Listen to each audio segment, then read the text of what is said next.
예루살렘 교회는 우리 입장에서는 잊을 수 없는 교회입니다. 그리고 그 다음에 등장하는 안디옥 교회는 우리 개신교를 전 세계로 퍼뜨린 중요한 교회입니다. 그 사건들 속에 중요 인물들이 있습니다. 예루살렘 교회로 따지면 12사도가 그럴 수 있고요. 안디옥 교회로 따지면 바나바와 사울이 그럴 수 있습니다. 근데 이야기의 흐름을 사도행전이나 또 여러 이야기를 읽어봤을 때 느끼게 되는 것은 그 이야기 속의 주인공은 바나바와 사울이 아니고 또는 12제자가 아니고 성령님이라는 사실들을 알 수가 있습니다. 그래서 사도행전을 성령행전 그렇게 부르는 것 같습니다. 그러니까 모든 이야기가 성령 주도형으로 기록되어 있습니다. 그 중에 한 예가 사도행전 13장 1절에서 3절 안디옥 교회 이야기에서도 나옵니다. 같이 읽겠습니다. 안디옥 교회에 선지자들과 교사들이 있으니 곧 바나바와 이르게 하는 시므온과 구레네 사람 루기오와 분봉왕 헤롯의 젖동생 마나행과 및 사울이라. 주를 섬겨 금식할 때에 성령이 이르시되 내가 불러 시키는 일을 위하여 바나바와 사울을 따로 세우라 하시니 이에 금식하고 기도하고 두 사람에게 안수하여. 사람이 움직이지만 사람을 움직이게 하는 분은 성령님이십니다. 성령은 보이지 않음에도 불구하고 사람의 마음속에 감동을 주시고 또 그 감동이 말씀처럼 들리는 경우도 실제 있고, 그런 경험을 한 사람들이 눈에 보이지 않는 성령님을 따라 움직였던 거죠. 그리고 그 움직임 속에 있는 사람들은 기꺼이 헌신했습니다. 그게 안디옥 교회에서 제일 중요한 이야기입니다. 그러니까 성령의 이끄심이라는 게 교회 안에 나타나고 있고 그 나타남이 가장 포인트라는 거죠. 그리고 성령의 이끄심을 받는 사람들은 그 이끄심이 없다면 그렇게 하지 않았을 거라는 겁니다. 당시는 상식적으로 굉장히 위험한 때입니다. 특별히 개신교인들에게.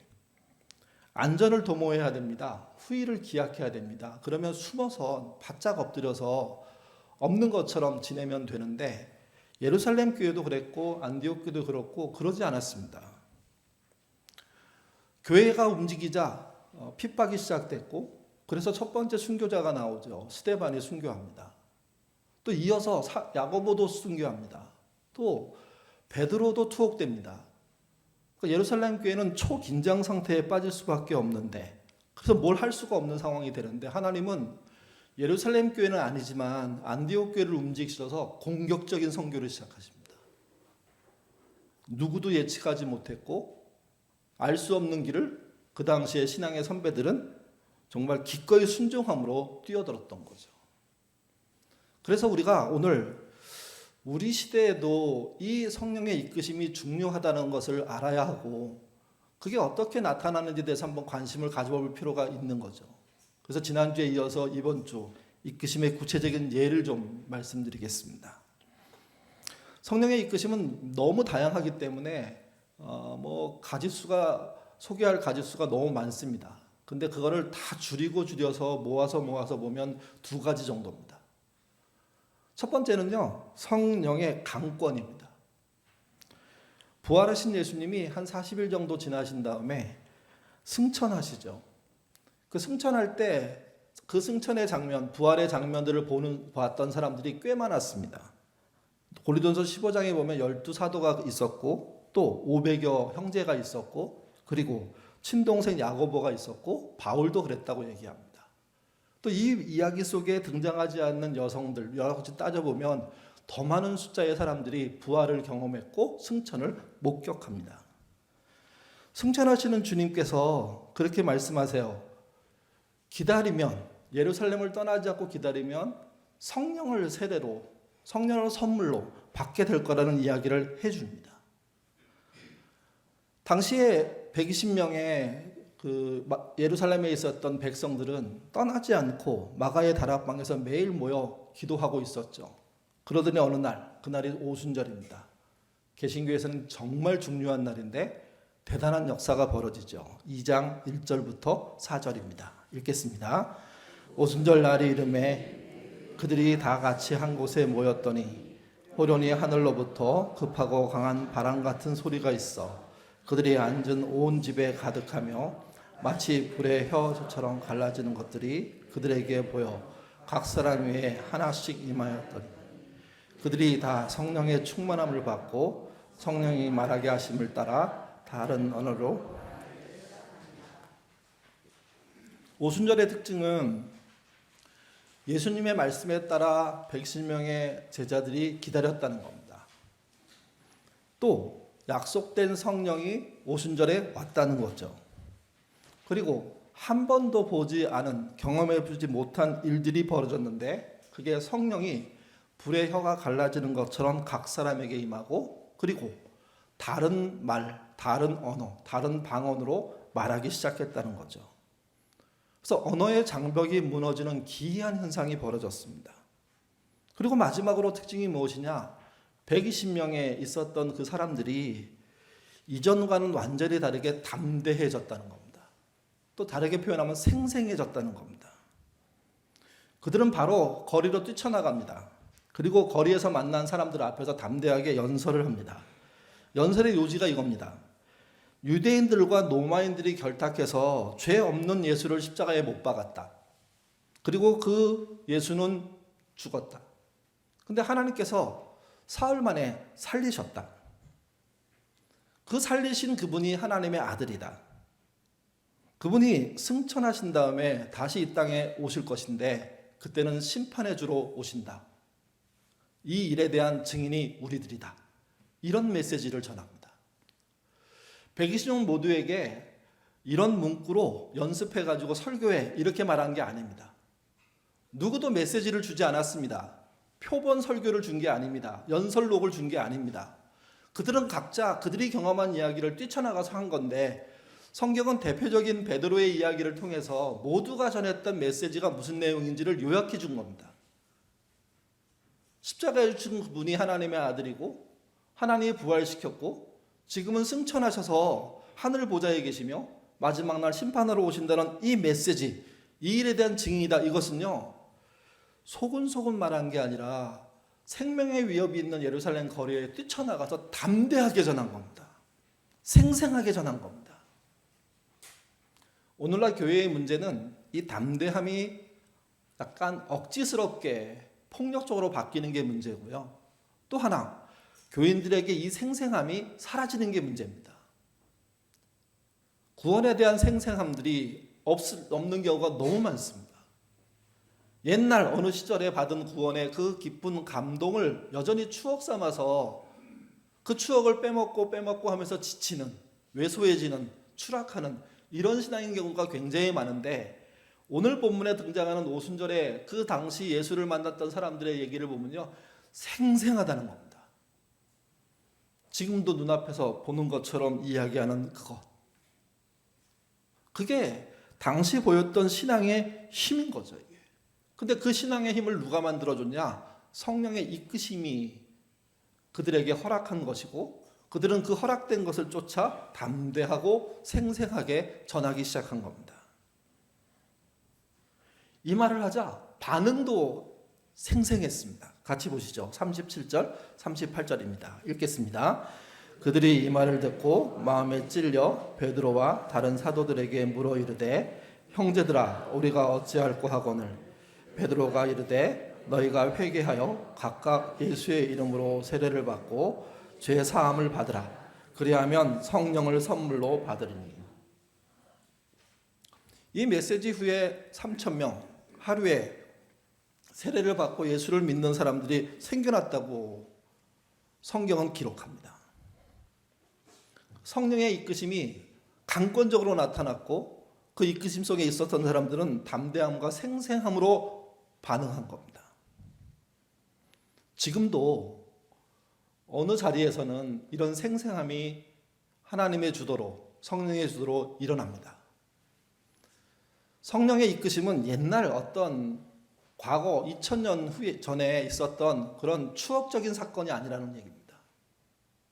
하나님이 필요하시면 그런 역사를 개인에게도, 지역에게도, 교회에게도 그렇게 하실 수 있고 하고 계십니다. 여기에 대해서 열려 있으셔야 됩니다. 옛날 얘기니까 우리한테는 해당 사항 없어. 저는 그게 더 큰 문제라고 생각합니다. 두 번째는 성령의 이끄심이 강권적으로 나타나는 그 현장도 있지만 또 다른 방식의 현장이 있습니다. 그게 소원을 통하여입니다. 오늘 본문이 그 얘기를 해주는 겁니다. 빌립보서는 바울이 예루살렘 감옥, 로마 감옥에 있을 때 기록한 편지입니다. 이때는 오순절 성령이 있은 지 30년 정도 지난 후입니다. 그러니까 주후 60년 이후가 되는 거죠. 오순절의 경험이 교회적으로 전파됐지만 30년이 흘렀으니까 많은 면에서 퇴색했겠죠. 약화됐겠죠. 기억하는 사람도 많지 않을 수 있는 상황인 겁니다. 근데 더군다나 바울이 지금 어떤 상태냐면 로마 감옥에 갇혀 있습니다. 그러면 주눅 들고 사역의 막힘 때문에 좌절하고 때로는 포기할 수도 있는 상황인데 바울은 감옥 안에서도 여전히 생생합니다. 여전히 담대합니다. 담대함은 어떻게 나타났냐면 자기를 가두고 있는 로마의 그 감옥 간수들, 또 로마의 장교들, 시위대들 이런 사람들에게 거침없이 복음을 전했고 그들이 예수를 믿었고 그들이 그래서 죄수인 바울을 존대하면서 같이 감옥 생활을 하는 그런 모습으로 바뀌어 나가는 겁니다. 이 생생함을 갖고 있는 그가 새로운 성령의 이해를 다른 사람들한테 전파하고 있습니다. 그 성령의 이해는 이렇습니다. 빌립보서 2장 12절에서 13절입니다. 읽겠습니다. 그러므로 나의 사랑하는 자들아 너희가 나 있을 때뿐만 아니라 더욱 지금 나 없을 때에도 항상 복종하여 두렵고 떨림으로 너희 구원을 이루라. 너희 안에 행하시는 하나님이시니 자기의 기쁘신 뜻을 위하여 너희에게 소원을 두고 행하게 하시니라. 바울이 전했던 갈라디아서나 로마서에서의 구원은요 즉각적입니다. 예수를 믿겠다고 진심으로 고백하는 자에게는 그날 그 시간에 구원이 그에게 찾아갑니다. 그래서 믿으면 구원받는다는 이신칭의를 바울이 정리했습니다. 그 전에는 그런 신앙이 애매했습니다. 항상. 근데 바울은 명확했습니다.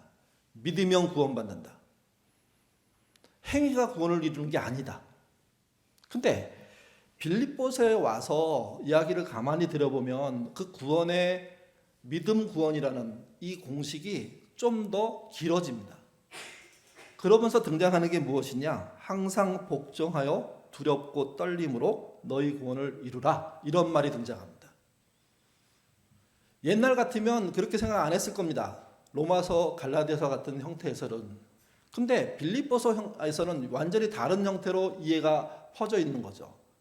저는 이게 따로따로 있는 게 아니라고 생각합니다. 믿음을 강조하고 믿음에 의한 구원을 강조했던 게 로마서, 갈라디아서고 빌립보서는 그 또 다른 면, 본인이 경험한 성령의 인도하심을 통해서 봤을 때 우리의 신앙이라는 게 구원받았다고 이제 다 모든 게 끝났네가 아니라 나머지 일평생을 어떻게 살아야 할지 고민해야 된다는 거죠. 그걸 표현한 단어가 두렵고 떨림이라는 겁니다. 왜 구원받은 사람이 두렵고 떨림으로 살아야 할까요? 오늘 읽은 본문에는 이렇게 말합니다. 너희 안에 행하시는 이가 있기 때문이라고. 신자 개인마다 행하시는 이 본문에서는 하나님이라고 표현했습니다. 하나님이 이제 너희와 함께하고 있기 때문에, 너희 안에 있기 때문에, 그러니 너의 행동이 조심스러워야 되고 너의 말투가 두려움을 가져야 되고 너와의 관계 속에서 떨림 있는, 조심하는, 애쓰는 노력과 수고가 있지 않으면 안 된다는 이야기를 하는 겁니다. 구원이요 깊어졌습니다. 구원의 영역이 대폭 확장됐습니다. 확신의 차원이 아니라는 겁니다. 이제 삶의 차원으로 가야 된다고 얘기하고 있는 겁니다. 그러면서 너희 안에 행하신 그분이 너희에게 허락하는 게 하나 있다 하고 소개하는 게 뭐냐? 소원입니다. 개역 개정은 소원이라고 번역했고요. 메시지는요, 기쁘시게 할 만한 일이라고 번역했습니다. 성령 하나님께서 신자의 마음속에서, 신자 안에서 소원을 두고 계시다는 거죠. 소원을 일으키신다는 겁니다. 어떤 성경은 소원을 염원이라고도 번역했습니다. 이때 소원은 연약한 인간의 열망이 아닙니다. 변덕스러운 이랬다 저랬다 하는 그런 걸 말하는 게 아닙니다. 하나님이 끊임없이 일관성에 있게 그 사람에게 보여주는 어떤 바람, 그것이 그 사람에게는 소원이 되는 거죠. 하나님이 그 사람을 향해서 하고자 하는 소원을 갖고 계신 것이고, 그 소원이 정말 두렵고 떨림으로 구원을 이루는 자를 통해서 이루어진다는 이야기를 하는 겁니다. 그래서 두렵고 떨림이 중요합니다. 예수 믿으십니까? 구원 받으셨습니다. 그러면 두렵고 떨림으로 일상을 사셔야 됩니다. 여러분 안에 행하시는 하나님의 소원이 무엇인지 두렵고 떨림 속에 분별하기 위해서 애쓰셔야 됩니다. 그렇지 않으면 신자는 신자답게 못되고 오히려 병듭니다. 물론 어려운 점이 있습니다. 하나님이 주신 소원, 그것과 나의 욕심이 부딪히는 거죠. 가끔 욕심 많은 목사들 중에 자기 욕심, 자기 비전, 자기 꿈을 교회의 꿈, 교회의 비전 바꿔버리는 사람 많습니다. 한 걸음 더 나가서 하나님도 그렇게 생각한다고 호도하는 분들 굉장히 많습니다. 결국 교회가 커지면 커질수록 그 목사의 꿈을 위해서 전부 희생당하는 모양으로 교회가 꾸려져 가는 거, 이거 큰일 나는 겁니다. 거기다가 그 아버지 때만이 아니라 자식 때까지 이어지는 이 행보는 사실은 하나님이 주신 소원을 망각하고 인간의 욕심을 이루는 왕국을 만드는 모습으로 가기 때문에 이거는 대단히 위험한 겁니다. 그래서 소원을 담을 수 있는 그릇이 된 신자의 몸은, 신자 자신은 두렵고 떨림으로 그게 무엇인지 분별하려고 애쓰셔야 됩니다. 성령의 이끄심이 그렇게 나타나기 때문입니다. 목사인 저도 개인적인 욕심이 있습니다. 그리고 또 하나님이 주시는 소원이 안에 존재합니다. 그 둘은 늘 충돌합니다. 욕심껏 가고 싶은 마음과 소원해 주시는 지혜를 따라 가야 하는 그런 일들은 때로는 어려운 일이기도 하고, 때로는 너무 쉬워서 제가 허투루 생각하기도 하고 하면서 혼란을 겪게 돼 있는 겁니다. 예인교회 목사로 처음 오겠다고 마음 먹었을 때, 그때 제가 했던 기도 메모를 보면 제 욕심을 버리고 하나님의 소원을 이루는 목회를 하겠습니다 라고 적혀 있습니다. 제 입장에서는 일종의 서원 같은 걸 한 겁니다. 제 계획에 의해서 교회가 움직여지는 일은 없게 하겠습니다. 제 계획은 나중에 은퇴하고 나면 할 수 있는 일로 미루겠습니다. 처음에 이 말은 되게 저한테 멋있게 느껴졌습니다. 근데 목회를 해보니까요, 욕심 부리고 싶은 게 많습니다. 목사라는 존재가 늘 강단에 서서 마이크에서 하고 얘기를 하니까 여차 잘못하면 자기 계획을 하나님의 뜻이라고 말하기 쉬운 존재입니다. 설교가 쉬워지고 가볍게 할 수 있고 즐겁게 할 수 있게 되는 순간 저는 하나님의 소원이 아닌 제 이야기를 막 쏟아놓는 존재가 될 수 있다는 위협이 매주 느껴지기 시작하면서 이건 못할 일이다. 진짜 힘들다. 라는 생각을 가질 때가 한두 번이 아닙니다. 저의 목회에서 가장 중요한 건 이 교회를 통해서 뭘 이루는 것보다 제가 제 욕심을 부리지 않고 하나님 주신 소원이 어떻게 움직일 수 있는지에 대해서 열려있는 태도를 갖고 있는 것, 이게 제 목회의 핵심이라는 걸 해가 갈수록 이해하게 되고 그게 어렵다는 걸 알게 됩니다. 왜 그러냐 하면 선하게 일어나는 소원들에 대해서 저도 제 욕심으로 막고 싶은 말들, 하고 싶은 말들이 생기기 때문입니다. 참아야 하고 기다려야 하고 버려야 하고 이런 일들. 그래서 하나님이 나에게 주신 소원은 물론이고 여러분에게 주신 소원이 잘 도드라져서 올라오게 만들어야 되는데 그게 그리 쉬워 보이지 않는다는 겁니다. 어쩌면 그래서 신앙생활은요, 자기 욕심과 하나님의 소원의 끊임없는 충돌인지도 모릅니다. 잘 신앙생활을 하시는 분은 결국 욕심을 꺾고 그분의 소원에 반응하는 존재가 되는 거죠. 여러분도 그러셔야 됩니다. 개인의 욕심과 성령이 주시는 소원을 혼돈하지 않도록 여러분의 신앙을 키워가셔야 되는 겁니다. 그리고 그 소원에 욕심이 아닌 진정한 반응으로, 많은 분들이 목사들을 욕심꾸러기라고 욕하는데, 근데 더 슬픈 거는 그렇게 욕하는 많은 분들이 또 그 욕심꾸러기 목사를 닮았다는 겁니다. 여기 시어머니 되신 분들 계시지만 며느리가 시어머니 욕하다가 닮는다며요. 그리고 며느리 맞이하면 더 독하게 한다며요. 그게 우리에게 있는 어떤 잘못된 고리 같은 거라고 생각합니다. 욕심이 아닌 소원을 하나님이 여러분 안에 일으킨 것은 은혜입니다. 그 소원에 따라서 가셔야 되는 겁니다.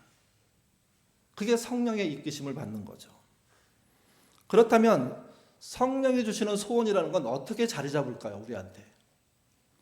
한마디로 말하면 갈급함, 목마름, 굶주림에 의해서 자리 잡습니다.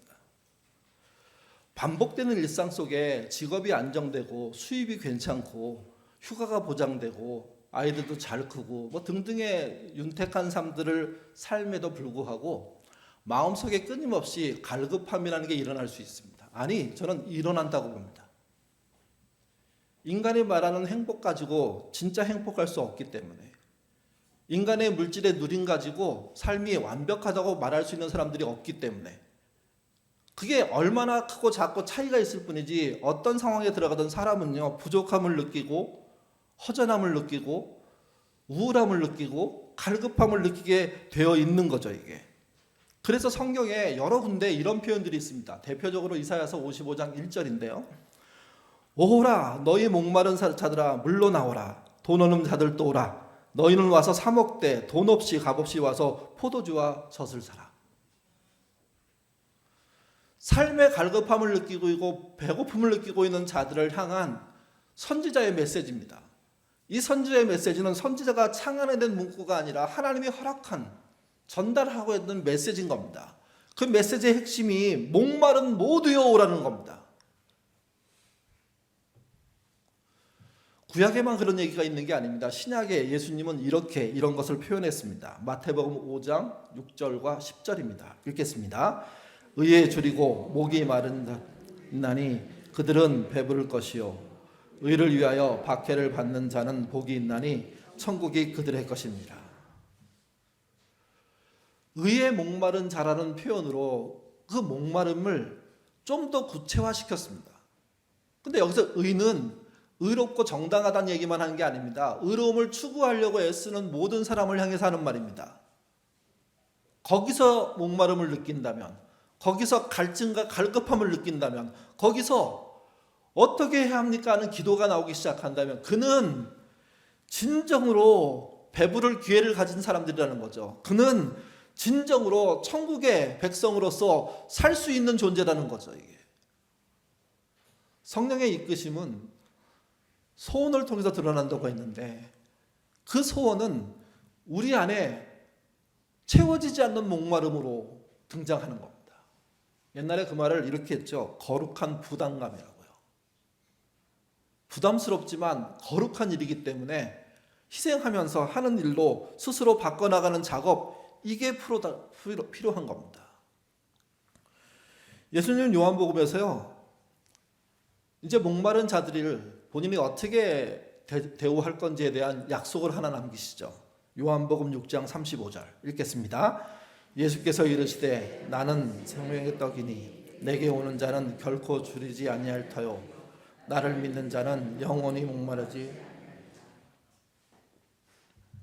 예수님이 하신 약속입니다. 갈증을 통해서 얻게 된 소원, 그 소원을 자기의 삶 속에 잘 이루려고 애쓰는 그들에게 하나님이 허락하시는 것은 영원히 목마르지 않은 삶입니다. 또 이걸 다르게 말하면 그게 결국은 끝에 있는 천국이라는 거죠. 아니, 일상의 천국을 누리는 삶이라고 말하는 겁니다. 성령의 이끄심에 그래서 민감해야 됩니다. 여러분이 갖고 있는 끊임없는 그 갈증, 그게 무슨 뜻인지에 대해서 집중하셔야 됩니다. 그게 거룩한 부담감으로 바뀔 수 있는 이 과정들 해내셔야 됩니다. 그리고 그 일을 삶으로, 또 그 일과 연계되는 사람들과 소원과 소원을 연결시키면서 같이 일하기 시작할 때 그 일들을 통해서 하나님은 뭘 만드시냐면 목마름을 해결하는 해소의 자리들을 만듭니다. 다른 말로 하면 샘물을 주시는 겁니다. 신앙인은 그 샘물 때문에 해방을 누리고 목마름을 해소하고 그게 행복임을 알고 그곳에서 삶의 관계들을 확장하는 겁니다. 그 시작이 두려움과 떨림이라는 겁니다. 자신감과 오만이 아니라 과연 그러한지 묻는 마음으로 해야 한다는 거죠. 성령의 이끄심은 특별한 몇 명에게 나타나는 사건이 아닙니다. 대단히 보편적입니다. 이 보편적인 것을 보여주는 예들이 많습니다. 한 마을에 홍수가 나기 직전이라는 경고방송들이 계속 들립니다. 그런데 이번 홍수는 본인 마을이 감당할 수 없으니 빨리 마을을 떠나라고 이 메시지를 전달하니 사람들이 전부 다 중요한 거 챙겨서 떠나죠. 근데 독실한 그리스도인이 있었습니다. 그는 갑자기 마음속에 이런 생각이 들었습니다. 홍수가 나면 하나님이 도와주실 거라고. 그러니 최대한 집을 지켜야 된다고. 물이 무릎까지 차오릅니다. 이웃들이 강가에 있던 보트 같은 거, 젓는 배 이런 거를 가지고 탈출을 시작합니다. 그러면서 자기 집 앞을 지나가다가 그 사람을 본 거죠. 그래서 말합니다. 당신도 빨리 타라고, 같이 나가자고. 그랬더니 그분이 자기는 괜찮다고, 하나님이 구해 주실 거라고 하고 거절했습니다. 아직 물이 무릎밖에 안 찼으니까 여유가 있겠거니 하고 생각한 배에 탄 사람들은 탈출을 했습니다. 급속도로 수위가 올라갑니다. 이제 물이 창문까지 차기 시작합니다. 그러자 집 앞에 모터보트 한 대가 지나가다가 그 사람을 봤습니다. 어서 타세요. 당신을 구할 수 있습니다. 자리가 있어요. 그랬는데 그 사람이 이렇게 말했답니다. 걱정하지 마십시오. 하나님이 구해 주실 거라고. 그래서 그 보트도 그 사람을 떠나 탈출을 했습니다. 물이 빠른 속도로 불어납니다. 남자는요, 집에 있을 수가 없어서 지붕 위로 올라갔습니다. 점점점 수위가 높아져서 지붕 위도 설만한 곳이 많지 않아 보입니다. 그때 헬리콥터가 등장하고 줄이 내려주고 바구니에 타라고 위에서 계속해서 메가폰을 들고 이야기를 해줍니다. 그때 그 이야기를 들은 그 남자가 뭐라고 하는지 아십니까? 걱정하지 마시라고, 하나님이 구해줄 거라고.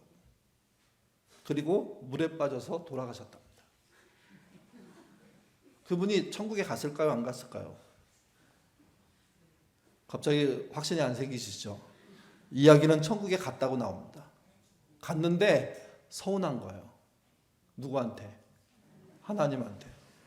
내가 이렇게 확신을 가지고 3번이나 거절하면서 하나님의 구출을 기다렸는데 뭐 하셨냐고. 그랬더니 하나님이 뭐라고 대답할게요? 유명한 얘기죠. 내가 배도 보내고 모터보트도 보내고 헬리콥터도 보냈는데 뭐 했냐? 이 말은 헬리콥터를 각별하게 보냈다는 뜻이 아니에요. 모터보트를 각별하게 준비해서 너만을 위해서 보냈다는 뜻이 아니에요. 보트를 너만을 위해서 준비해서 했다는 뜻이 아니에요. 이 말은 하나님은 모든 세상 속에서 일상적으로 성령의 능력과 당신의 일들을 해가고 계시는 분이고 사회에서 벌어진 모든 일들을 충분히 활용할 수 있는 분이라는 거예요.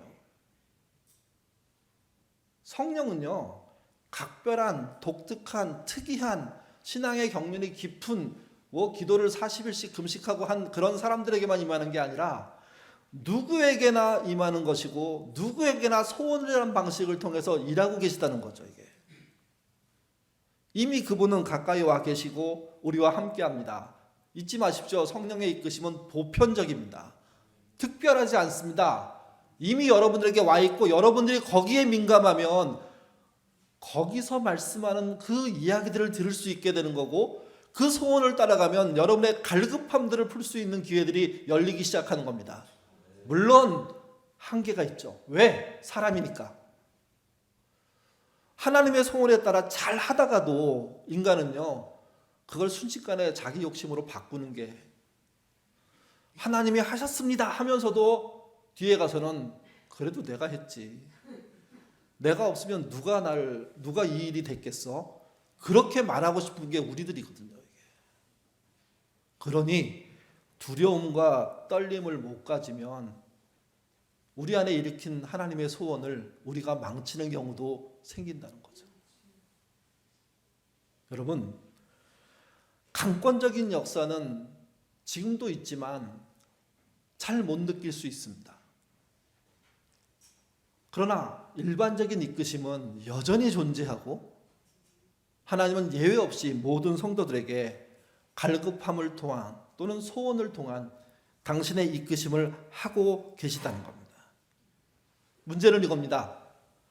내가 생각하기에 성령의 이끄심은 이래야 돼 하는 개인의 정답들입니다. 다른 말로 하면 그게 내가 복음 뭐 이렇게도 얘기하죠.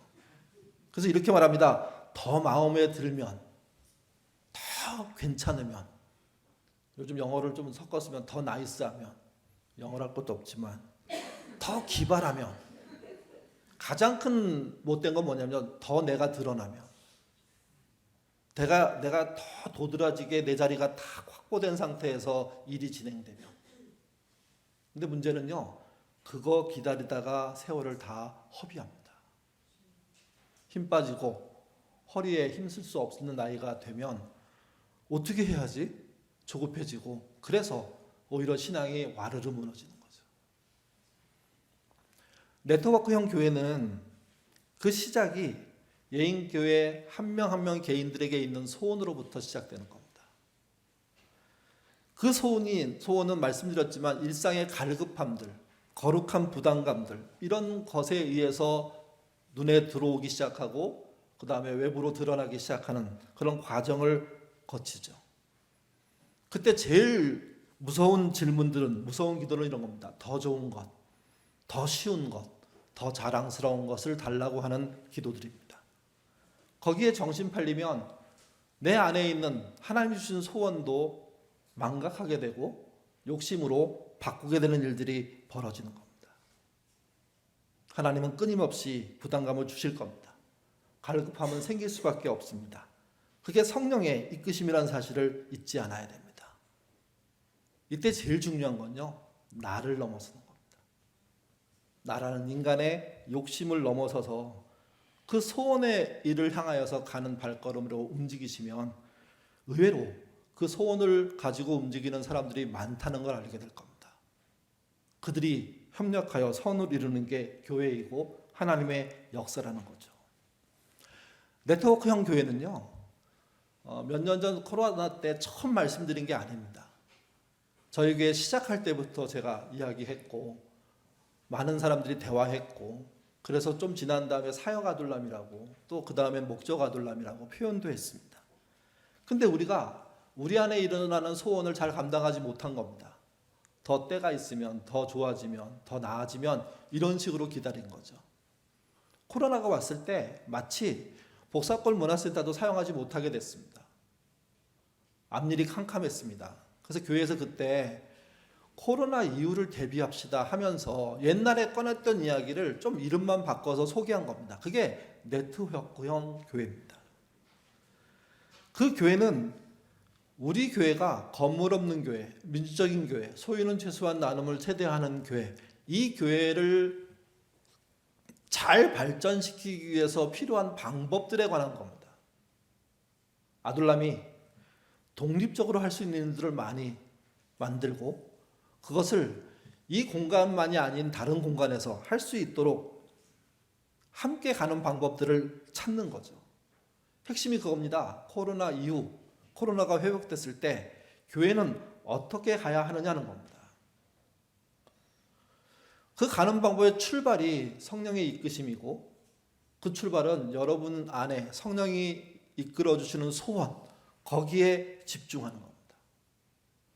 그 집중을 하기 시작하실 때 우리 안에 자연스럽게 생기는 게 있습니다. 그분을 따라가는 일이 참 두렵고 떨리는 일이라는 거죠. 여차하면 내 욕심으로 바꾸는 나라는 존재가 위협적이라는 것을 깨닫게 됩니다. 소원을 파묻지 마십시오. 거룩한 부담감을 내다버리지 마십시오. 욕심과 혼돈하지 마십시오. 그것이 성령의 이끄심이 있는 출발점입니다. 그것을 진지하게 바라보고 어떻게 해야 할지를 기도하며 또 그런 고민을 하는 사람들과 연결될 때 여러분의 소원은 단순하게 여러분이 갖고 있는 소원 하나가 아니라 하나님이 일하시는 통로가 된다는 겁니다. 그 성령의 이끄심 받고 따라가시는 저와 여러분 되어주시기를 주님의 이름으로 부탁드립니다. 기도하겠습니다. 자비로우신 아버지 하나님, 우리가 무엇을 낳을까라는 주제로 네 번째 이야기를 나누었습니다. 지난주에 아둘람을 넘어가자고 얘기했고 오늘은 그 넘어가는 과정이 성령의 이끄심을 따라야 한다고 나누었습니다. 성령의 이끄심은 각별한 신앙생활이 오래된 또는 특별한 기도를 한 사람들에게만 나타나는 게 아닙니다. 오히려 평범하지만 주의 말씀에 부담 느끼면서 어떻게 할까 하고 고민하는 사람들 안에 하나님이 소원을 두십니다. 그 소원은 그 사람의 갈급함과 연결되어 있는 경우들이 너무도 많습니다. 거룩한 부담감, 이 일을 어떻게 건강하게 만들까? 이 일을 어떻게 공의롭게 해결할까? 이 일에서 내 이익을 빼고 또 그것을 지배하고 있는 사람 이권을 빼고 공정하고 바르게 할 수 있을까 하는 고민들이 시작입니다. 또 어떻게 하면 사람을 더 사랑할 수 있을까? 더 이해할까? 더 용납할까? 그들과 함께 더불어 살 수 있을까? 이런 고민들이 우리 안에 싹트기 시작하는 것을 사실 누구도 막지 않는데 우리가 막고 있는 형국은 아닌지 살펴보도록 하나님 인도하여 주옵소서. 자녀를 잘 키우는 문제에서도 그렇습니다. 내 자녀만 잘 키우려는 욕심이 모든 자녀를 품으려는 그 소원을 가로막는 형국이 되지 않도록 하나님 우리에게 힘과 지혜, 은혜 허락하여 주시옵소서. 소원이 커지기를 원합니다. 소원과 소원이 연결되기를 원합니다. 그러면서 아둘람 안에서 또 예인교회 안에서 또 예인교회를 넘어서서 하나님의 소원을 이 땅에 세워나가는 그런 믿음의 발걸음이 되는 우리가 될 수 있도록 하나님 인도하여 주옵소서. 다시 한번 네트워크 교회를 생각하는 우리들이 우리가 갖고 있는 목표가 아니라 성령의 이끄심에 더 주목해야 된다는 사실을 알게 하시고 나는 두려움과 떨림으로 주목하고 있는지 나를 돌아보는 시간 되도록 인도하여 주시옵소서. 감사하며 예수님 이름으로 기도드립니다. 아멘.